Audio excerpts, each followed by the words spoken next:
For about 7 years, I was the director of special education in a school district in Nassau County. And one of the things that I always struggled with was really who my master was, who I was responsible to. The bottom line, it always seemed to me, was that what I was most responsible for, the people I was most responsible to, were the students, that I was there to serve their needs. Yet at the same time, you're very much reminded of the fact that you're an employee in a school district and that you have bosses, you have people who are telling you what they want you to do, what they expect. They expect you to develop a budget and stuff.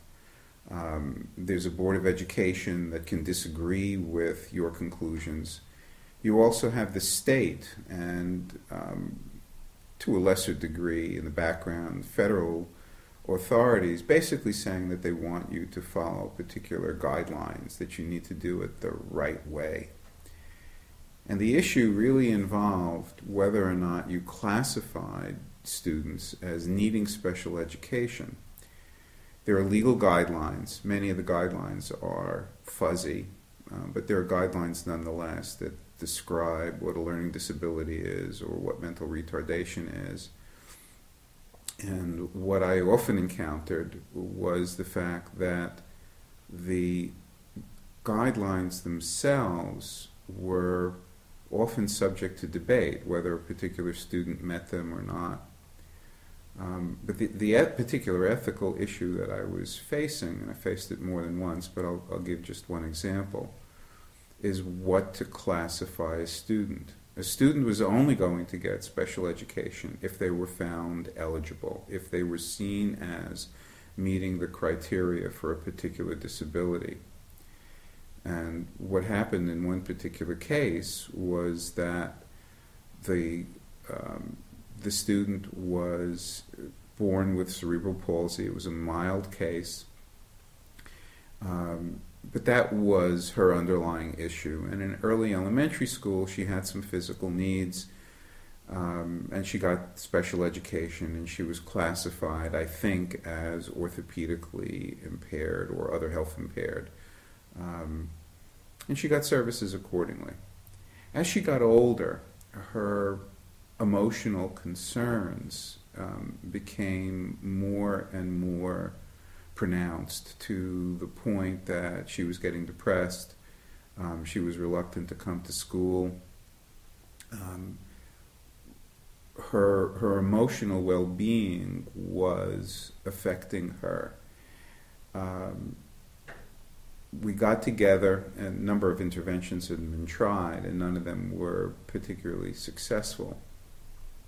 But what wound up happening was that we all agreed that we would place her in a special school where she could get a more therapeutic approach.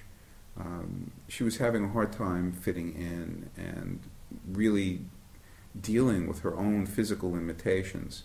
But it was her physical limitations, it was her reaction to that was the primary concern. At any rate, she was screened at this particular school. The school thought that she was a good candidate, and she was accepted for placement there. The family was okay with it, and everything was moving along, and we were getting ready to send her there. And then I got a phone call from the school that basically said that while she was seen as an appropriate candidate, her classification was not the right classification for that school, that they would only accept her if she was classified as emotionally disturbed. And the members of the Committee of Special Education, the classification is made by a committee, including the parents, really had a hard time with whether she truly met the criteria, or if it even mattered that she met the criteria in order to get her that particular placement. There were actually a couple of meetings in which people were agonizing over the implications of classifying her emotionally disturbed. Could it be changed? she herself, as a student, certainly did not want to be classified that. Was it accurate? Those were all really legitimate concerns. The ethical concern that I had was that the legitimacy of what she was called really became ultimately irrelevant to me.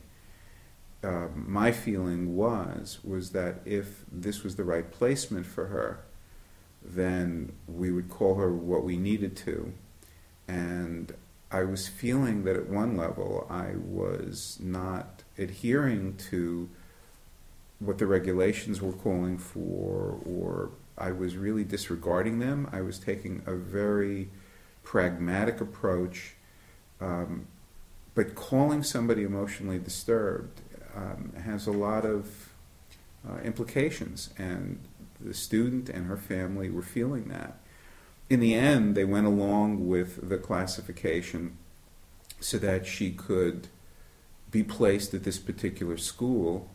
And then after about a year or so, when she had done well enough that she didn't need to be there anymore and was able to return, the committee met and classified her what her old classification was, either other health impaired or orthopedically impaired. And it always just struck me that all of the laws and regulations and the whole system of trying to have some correctness to what we were calling students, when push came to shove, was really irrelevant to me. That what was most important to me was that a student get the right services, even if I had to accept something that was not a comfortable kind of thing.